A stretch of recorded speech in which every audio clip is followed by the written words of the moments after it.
everyone, and welcome to the video. So before we get right into the game, I have a few announcements to make. So if you want to go straight to the game, go to this timestamp above. But yeah, if you're still here, I just wanted to say really quickly, thank you all so much for the support. In the past, maybe week, I've gone from 100 subs to close to 450, and for like a kid like me who started this just like a passion project, just like let's upload videos to YouTube, see what happens. Like it's unfathomable to have that happen. Having bigger creators reach out in videos and like gaining recognition and support, and it's like, maybe I can take this somewhere. And it's like every kid's dream to become a YouTuber, and I'm just here trying to bring my passion to YouTube.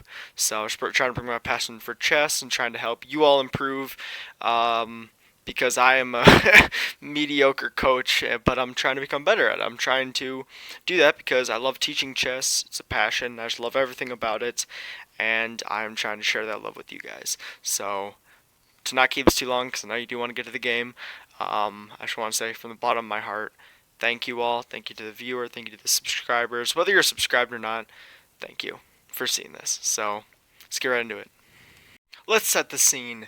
It's a random day in March, a random Wednesday, and I'm sitting there in class, and suddenly I see the Arena Kings icon pop up. Now, if you don't know what Arena Kings is, it's one of the biggest open online tournaments. It occurs every week on Wednesdays, and a lot of the top players like Ikaru and a bunch of other people do it. Average rating in that is like 2400 Blitz, so I usually try to play it most Wednesdays at noon. Might start streaming that, and I try and just face strong players, and lo and behold, in round one, we were up against none other than international master Eric Rosen, which is one of the most famous YouTuber content creators out there in chess. And in fact, there's one opening in particular that he popularized, which I believe I made a mistake on move one, which was deciding to play e4 against him and giving him exactly what he wants. And now, if you don't know what that is, well, this is the Petrov.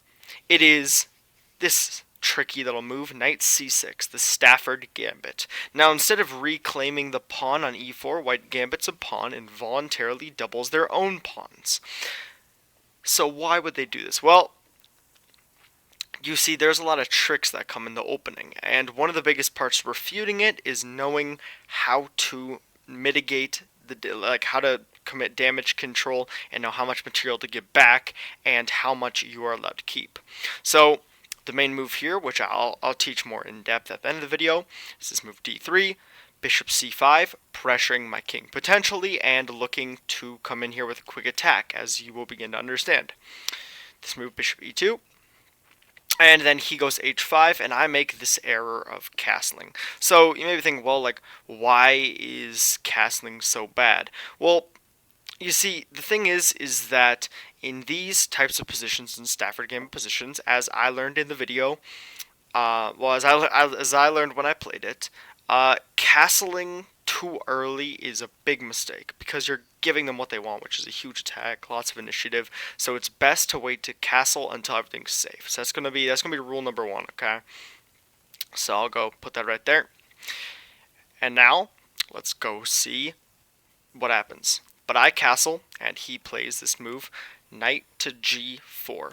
Point being that if I take here, he takes back with the pawn, and that opens up his rook, and he has a lot of very dangerous pressure. So I make a dumb move, which is this move, knight c3. So now, rule number two of the Stafford gambit, to generally do it before we talk about the actual moves you should be playing, is that your knight doesn't want to go to c3 in most cases because you want to be flexible with where your c pawn goes. Okay? And as such, he puts pressure on my pawn, I block it, he threatens mate, and I go here, don't really have a choice, and he sacrifices the knight. So now here's a little thinking exercise, okay? Can you outthink me? Because here I'm nervous, there's a lot going on, but to take the sacrifice knight or not, what is the correct move? Okay, hopefully you thought about it for a little bit, but if you saw the following sequence, which is king takes h2, pawn to h4, looking to rip open your king, and if you manage to find the move rook to h1, then kudos to you. You are at least 2300. Or maybe you just know the Stafford gambit, or you just have a lot of balls. So it really could be a mix of either, but it's a very interesting move because not only does it give up this pawn, but it looks like it walks straight into the attack. So, but if you are wondering on deeper analysis, if they go here,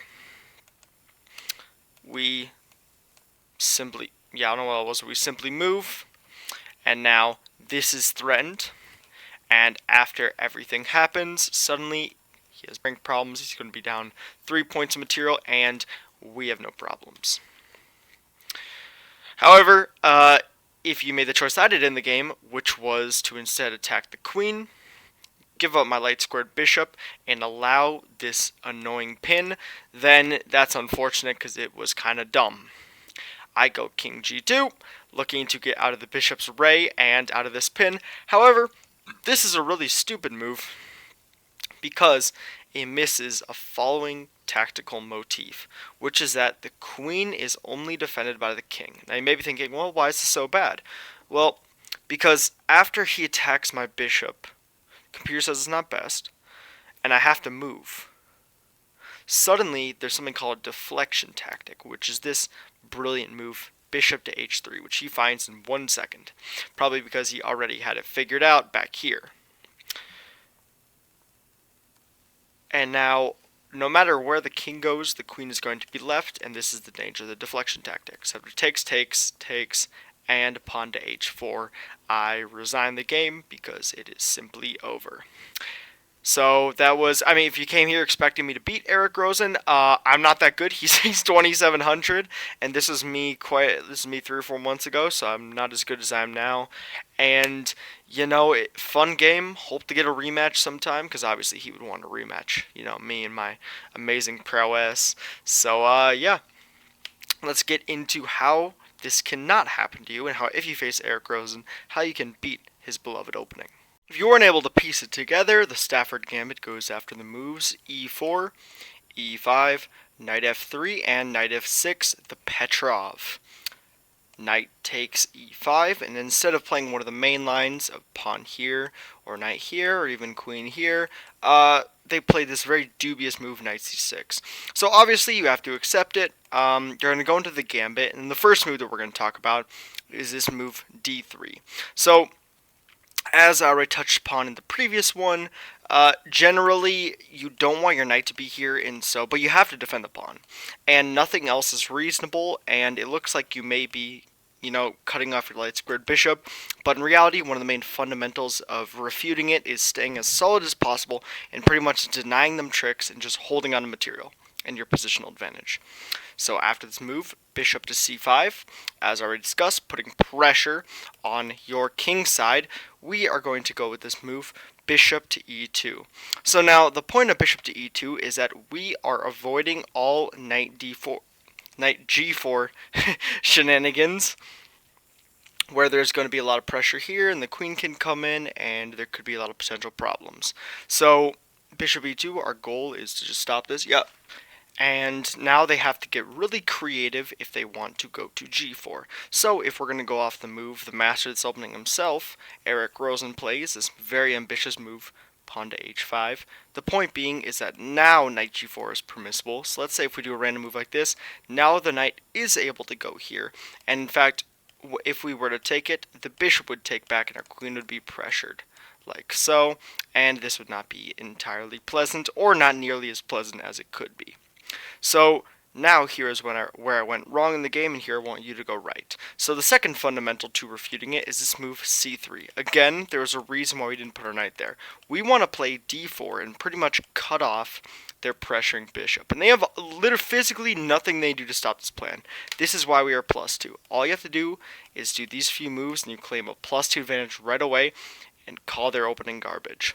So after some example moves like knight here, looking to pressure, pawn here attacking the bishop, and then queen here, putting pressure on this pawn. Really, we can't castle into the attack, we can't do anything, so we're going to go with this move, pawn to g3. This is if they try the mate, and now considering that all their pieces are tangled up and they don't know much better, in fact this would actually just trap their queen.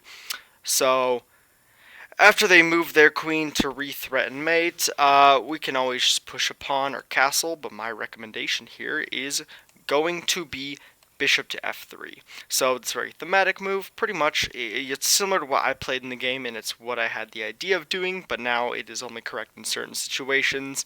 And after their bishop moves, finally from being attacked, we can now go with this move h3 to kick the knight out and pretty much claim a massive advantage. So, but let's say they simply move their bishop back, like bishop to e7. Bishop to d6 is also viable, but we will meet it with e5 and you'll reach more or less the same result. So let's explore bishop e7. Now we are going to go with this move h3.